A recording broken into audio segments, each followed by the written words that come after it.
Today we're going to talk about protecting privileged credentials and access in all of Microsoft's products. Now that's a lot of different products. I don't have time to talk about all those in the next 20 minutes. So I'm going to hyper-focus on two of them, just enough and just-in-time administration. So we'll start off by talking a little bit about why are we talking about this in the first place.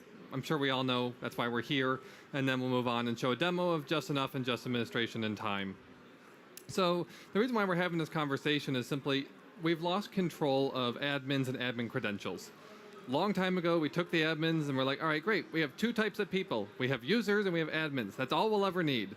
We built every application around that concept, and here we are today. We have organizations with hundreds of thousands of computers running in a cloud they don't even manage. And they're trying to figure out who should have access to what, and it's a very complicated problem when you're working on infrastructure that only expects there to be an admin or a user. So what we're trying to solve in Microsoft and many of these other companies here is how do we, without breaking compatibility with what's already there, improve the situation for you as a security manager. And of course, this is now becoming much more of a C-level problem. It used to always be, oh, of course, we have to have good security. With the move to the cloud, with the move of internet-based services, we're finding now attackers are using infiltration techniques, oftentimes past the hash. If you guys are familiar with Mimikatz, that's the technology a lot of hackers are using in their malware to try to actually use one landing machine, perhaps some unsuspecting low-end worker, to try to work their way up your entire enterprise until they actually own the entire thing. Their end goal is always to find the domain admin account in a Windows environment. They want to get the keys which give them access to everything else in your infrastructure. Now, that may not be what they're actually after. They're probably after some of your secrets or some of your information you're storing on these systems, but they need those passwords in order to get there, and there are tools out there that can already try to get this information from us. Once you've been hacked, of course, now your C-level's yelling, why am I losing money? My stock has lost its value. So privileged access management is all about how do we stop attackers from getting to the point of accessing any of those credentials, and if they do get them, how do we limit the attack surface? We want to make sure that if they pop one box, how do we keep them on that box? So in Windows 10 and Windows Server 2016, we put a lot of investment into security. If you've heard anything about Credential Guard and Device Guard, Credential Guard is all about making sure that apps like Mimikatz can't go scrape your memory and get those passwords to pass around. Apps like Device Guard are all about preventing those apps from running in the first place. It's application whitelisting. It's not antivirus, it's not remedial, it's actually saying if this app was never allowed to run on the system, it cannot run. So privileged access management takes a look at this from the other side of the equation, which is, great, we have platforms out there, stuff's already running, I need to stop those identities from being used inappropriately. So the countermeasures we're going to talk about today are using just-in-time and just-enough administration. We always know there's going to be a need for admins. How do we make them only admins of only the services they need to manage at the time when they need to manage them? So there's a lot of different ways you can do this. We're going to talk about two which Microsoft makes, and these are ones that go right on top of your existing infrastructure. We don't want you to change anything. We know that would be a non-starter for most people. So I'm going to take a quick segue here. If you've seen any of the sessions about securing privileged access from Microsoft, we've published a roadmap here at aka.ms/privsec. This is, I am someone in a security position. I don't know where my organization's at right now. What are just some basic things I should be thinking about to make my organization more secure? So this is a slice from slide 2 of 3. This is all free guidance available on their website. So if we look down here, we have our standard admin. How do we make her more secure in managing her infrastructure? First off, we want to have her use a separate admin account. You should never be browsing the internet with the account which you're actually using to manage your systems. When they need to go use that admin account, they should be challenged with a multi-factor authentication. When possible, admin tasks should be performed on a dedicated admin machine, so that if that machine is compromised, you only can have access to the things it should have access to. So if this one has access to the internet, she can't manage services from that machine. She must go through this machine which doesn't have access to the internet. Reduces the risk of attack. On services which you're trying to manage, we should be using stuff like just enough administration to say, when I manage it, I'm only managing the piece I need. And in order to get to that point, I should use time-bound privileges. So time-bound privileges come through the Microsoft Identity Manager Privileged Access Management product. This is new in 2016. You probably know it under its former names, Forefront Identity Manager, FIM. MIM is our security group management product. This is an extension of it specifically for privileged access management. So the idea here is if you have lots of different management roles, you can go configure them and decide who should be able to access certain security groups, which will give them resources and services which they're going to try to manage. Once you define those roles, there's a portal they can use to go and say, all right, I need to go perform a task right now. Let me activate that role for the next 30 minutes. When they do that, you have some choices here. You can say, great, auto approve. I just want to know why you're doing it. Get a nice log in one location to say, my admins were doing things at these hours. You could optionally say, you know what, I want to make sure it's actually my admin. Please challenge them with a multi-factor attempt. And lastly, for the really secure services, you can say, I want to make sure that someone on their team, perhaps a manager or colleague, manually approves their access to those resources. So you get full control over what it takes for someone to actually do something that's going to require privileged access. And what I want to talk about now is how MIM fits in. That's all great. We all know how to manage identities. We probably know a lot about Active Directory. MIM takes the concept of having an admin using a separate account. MIM is in a separate forest, so you're not changing your existing forest.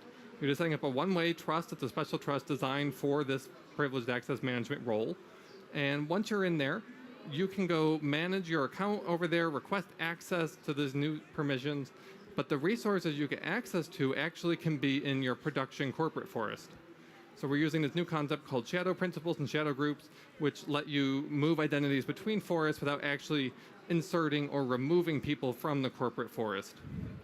So that's very important because we never want permanent admins. It's always a terrible thing. If a permanent admin, malware or that is the malicious admin could technically use that account anytime they want. So there's also a service that runs on your corporate DC, and you can say, you know what, if anyone gets added to one of these sensitive groups, pull them out. Immediately put them into the privileged domain, and once they're in there, let them go through the typical process to elevate into that role. So it's a good way to stop people from becoming permanent admins. And the last thing I want to mention about MIM, before I move on to talk about GIA, is MIM is all about giving you access to security groups. So there's no inherent difference to the applications which are using your identity to understand what MIM is doing. It's up to you as the app owner, PowerShell owner, whatever, to decide what that means. So next up, I want to talk about what you can do to constrain what admins do when they have elevated privileges. So obviously, we want to avoid handing out the keys to the kingdom. By that, I mean local admin unrestricted privileges. On a domain controller, that's domain admin. Typically, when people are managing a computer, they only really need access to certain parts of it. The example I like to always use is DNS admins on a domain controller. In Windows, those roles usually come together. Sometimes the DNS admins are part of your network org. Sometimes your identity people are not related. However, for a DNS admin to manage that server, they're going to need to be a local admin. A local admin on a domain controller has access to your entire enterprise. So you don't want that. Nobody wants that. But it's an unfortunate reality because of our simple admin or user model. So those dangerous functions exist today, and GIA is all about the solution of how do we draw barriers around what someone should be able to do. So GIA works on PowerShell. We don't work with specific products. We don't want to be limited to only Microsoft products. If this is something that you can manage with PowerShell, you can constrain it with GIA. GIA is built on very simple concepts. You get to define roles. Those are your own decision. You decide what a role means for you. If it's a DNS admin, it could be all DNS things. You could also subdivide. I have DNS operators, DNS admins, DNS auditors. On each machine, you get to configure an endpoint. So Gia is a per machine configuration. You don't have to do an enterprise-wide unique configuration. You can decide, you know what, this is my super sensitive server, this is my regular server, they have different needs. If you want to deploy consistently though, we definitely support that. Lastly, to make all this happen, Gia does not require your admins to be actual admins on the target machine. When they connect with an unprivileged identity, we check through the ACL, make sure they're allowed to access that machine, assign them roles based on their group membership, and once they're done, we're going to go and spin up a temporary local account. So on a regular member server, that's just a local admin. On a domain controller, that's a domain admin. That's still dangerous. However, what we've done is when you use a local account like this, we are actually constraining that domain admin to never leaving the domain controller. So we put in some additional protections here just for Gia, because we know that the only way you can access this virtual account is through the Gia PowerShell endpoint. So Gia is filtering what you can do. There's a virtual account which gives you the rights to run the applications, and then privileged access management can help you change your role membership with Gia. So when you enter Gia, it's just like working with SSH if you're familiar with Linux, and PowerShell is called PowerShell remoting. So if we enter a PowerShell session to say an HR web server, typically you could do whatever you'd like if you have admin access to that server. Typical thing you might need to do, restart the internet server. Great, IIS has been restarted. If you try to do other things you're not allowed to do in Gia though, we start with a whitelisting model. There's absolutely nothing available to you. We take away the file system, we take away the registry, we take away every command which is unnecessary. So if you go try to restart something like WinRM, you're just not going to be allowed to do that. If you go try to copy files off the machine or even access the file system in general, you're going to get errors trying to run commands which are not allowed and trying to access resources which you haven't been permitted access to. And the granularity here is all the way down to the parameter value. So that's really the strength of Gia. You know, when you talk about command line programs, you're just running some application with some arguments which it's going to figure out what to do with. With PowerShell, since it's a strongly typed language, we know exactly what you're trying to do. And so we can say, great, we know there's these parameters available, these values you could enter. Let's constrain it to exactly what that person has to do. So where does Gia really fit in? Pretty much anywhere you can really use PowerShell remoting. So for help desk scenarios, if you have people who need to go manage end user machines, help desk is a common attack vector for these lateral movement attacks. If someone goes and compromises a front-end worker who's just opening an email with a bad attachment, perhaps they don't have access to any sensitive resources in your environment. But if they get help desk to come and fix that computer, and help desk has access to more resources, they can steal help desk's credentials and go move across the enterprise. So that's the real risk we're trying to prevent against here. If you use Gia in this situation, help desk can remote in with unprivileged credentials, do the admin task to diagnose or fix whatever's broken, and then the moment they end their session, that temporary account disappears. They don't stay around. They're completely unique for every user who's managing the system. Similarly, if you're in a tenant hoster environment, if you're a tenant and you want your hoster to help you with networking problems, with your VM, Gia is a great way to use, especially with Windows Server 2016, Windows 10 PowerShell Direct. It's a way for them to use PowerShell through the VM bus instead of networking. And in that case, you can say, here's my hoster. You're allowed to fix my networking config, but nothing else on my machine. So lots of different use cases, completely flexible to work with automation and interactive experiences. So the last thing I want to say about Gia is Gia is free. This isn't something we're trying to sell you. It's already available. It works on 2008 R2 and above, and the client versions. All you need to do is upgrade PowerShell to version 5 or higher, 5.1 for the best experience. So I'm going to take a side trip now. We're going to do a demo of these two products together for that scenario of managing a DNS server. So I'm in PowerShell. I'm on an admin workstation trying to manage my domain controller. I'm going to go ahead and run enter PowerShell session, and it's going to fail. Now, why that fails is because I'm not an administrator of that domain controller. By default, the rule is only admins can manage it. But if I go ahead and say, you know what, there's a special way I can manage this server. Someone configured Gia, and that's a custom name. You can name whatever you'd like. Then it's going to go through and apply the extra rules and different access policies. So this time I got in the system. I cannot do things like browse the file system. I can't do things like add myself to AD groups. those just aren't available to me. And if we look over here on the right, on the list of available commands, everything that's available to me is a get command from the DNS server module. So as a DNS admin, I'm using effectively an administrator account on a domain controller, but I actually only have access to the DNS viewing commandlets. And that's very important. So for the purposes of the demo, I allowed the command, who am I? By default, no commands are allowed. I allowed it just to show you what's happening. Behind the scenes, we spun up this temporary account. Now, of course, we log this in all of our logs to make sure that you know exactly what GIA users are doing. We take a transcript of everything they type and see in the session as well. But this account is what's actually running all the commands that I type in. This is the locally privileged account on that domain controller. And once I'm there, I can do pretty much anything I want to do. If I want to do get DNS server, get DNS server. I'm still using the standard PowerShell syntax. You get the same PowerShell experience. You get the same output. So you get to work with it the way you'd normally expect to work with PowerShell. It's just a little different because it's constrained. Now, what happens if I need to go make a change on this system? That's where privileged access management comes in.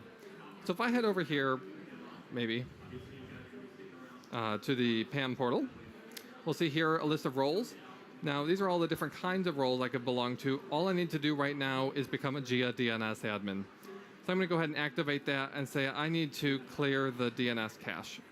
This is all centrally logged for the person who wants to keep track of when you're elevating your privileges. And if your Microsoft Identity Manager server is running on Windows Server 2016, you can take advantage of our new time-bound groups, meaning that if you're added to, say, 4 or 5 of these different temporary groups, I only have access for half an hour. On Windows Server 2016, we'll take a look at all of those groups to which you belong, find the lowest common denominator, so in this case 30 minutes, and that's the lifetime of any Kerberos tickets issued from this server. So we're not relying on AD replication if you're working across site. Instead, it's actually just your service ticket or session ticket, depending on what you're working with. It's going to be limited and will expire. When it refreshes, you're going to get a new ticket which won't have that group membership. So it's a very powerful technology that ensures that when you're accessing resources, you have the most up-to-date privilege that you should have. So now that I've activated that role, I can go back here, and when I go reconnect to the server, I'm going to use the same command I did earlier. So nothing different for the end user experience. What did change is my Kerberos ticket. So if I look here on the right side, I now have access to a ton more commandlets. I'm now a DNS admin. I can do add commands, remove commands, set commands, but only for the next 30 minutes. In 31 minutes, I'm going to be back to that viewer role, and I'd have to reactivate or extend my rights as an admin. So that's a quick demo of JIT and GIA together.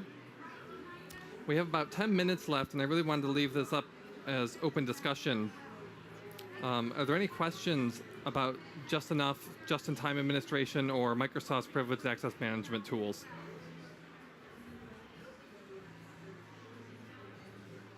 All right, I'll be off to the side if you have a personal question. Otherwise, definitely take a survey. You can win a LED clock.